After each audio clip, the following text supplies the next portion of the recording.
Mi amado hermano, que Dios te bendiga. Hoy vamos a continuar con nuestro estudio con la ayuda del Padre, del Hijo y del Espíritu Santo. Hoy vamos a analizar el capítulo 9 de Romanos. Es un capítulo donde el apóstol Pablo de repente cambia el tema que nos ha, o sea, su sentir que nos ha venido hablando en los capítulos anteriores. Aquí nos encontramos cuando empecemos a leer el capítulo con un siervo del Señor frustrado, un siervo del Señor lleno de tristeza y de dolor. Y me impresiona la profundidad de su dolor, cómo él lo expresa en letra, porque recuérdese que esto lo está él escribiendo para la iglesia de Roma. Y mire cómo dice: digo la verdad en Cristo, no miento, dando testimonio mi conciencia en el Espíritu Santo de que tengo gran tristeza y continuo dolor en mi corazón. Y Pablo tenía todo ese dolor y esa tristeza y ya se lo había expresado en oración, en ruegos a Cristo y al Espíritu Santo, que tenían conocimiento de esa tristeza del apóstol Pablo, de ese dolor por sus hermanos, sus compatriotas, por sus parientes, dice, por toda la familia, porque eran israelitas. Y el apóstol Pablo está, dice, dispuesto a estar bajo maldición. Él dice: quisiera ser yo anatema, separado de Cristo. ¿Qué quiere decir eso? No está diciendo quisiera yo ser un perdido, de ninguna manera.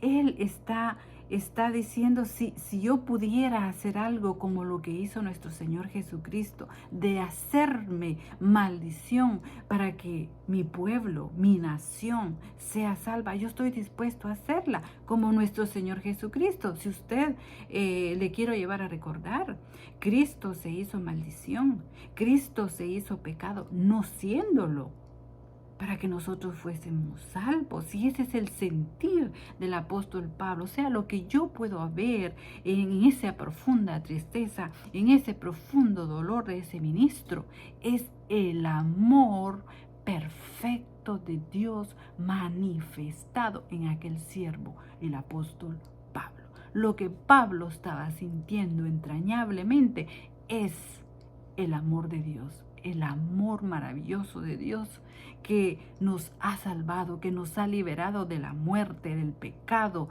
de la ira, de la destrucción, y nos ha colocado en un lugar de honor, en un reino, en una gloria, en una vida eterna, no mereciéndolo. Y el dolor de Pablo era provocado porque el pueblo de Israel rechazó su Mesías, por lo que él fue elegido, por lo que el pueblo de Israel fue preparado para que recibiera la promesa de Dios que se dio desde tiempos antiguos. ¿Cuál era la promesa?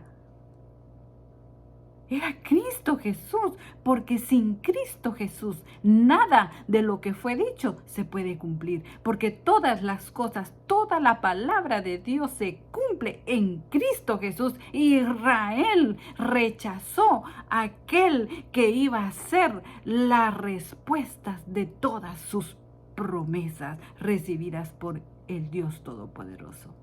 Ese será el dolor de Pablo y yo lo entiendo. Es así.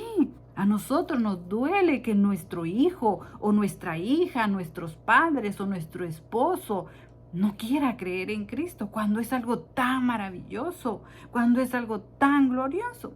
Eso le pasaba al apóstol Pablo, sentía esa frustración. Y dice él, y miren, y este pueblo fue elegido por Dios, fue bendecido por Dios personalmente, por decir una palabra, ¿va? Y a quienes le pertenecen, dice, la adopción como hijos. Eran los portadores de la gloria de Dios.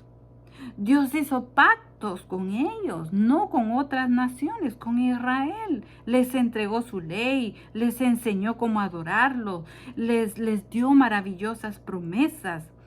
De ellos eran los patriarcas. Ustedes saben que los patriarcas eran Abraham, Jacob e Isaac. De ellos procedieron. ¿Y por qué? Porque de ellos, según la carne, procede el Cristo de gloria, el cual es Dios sobre todas las cosas, bendito por los siglos de los siglos. Amén.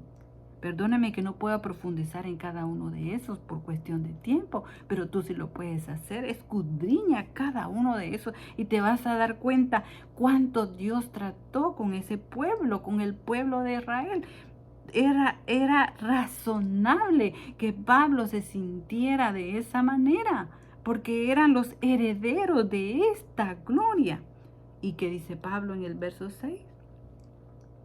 Todo esto no es que la palabra de Dios haya fallado, no. Lo que sucede es que no todos, miren lo que dice, los descendientes de Israel son Israel, ni son todos hijos por ser descendientes de Abraham.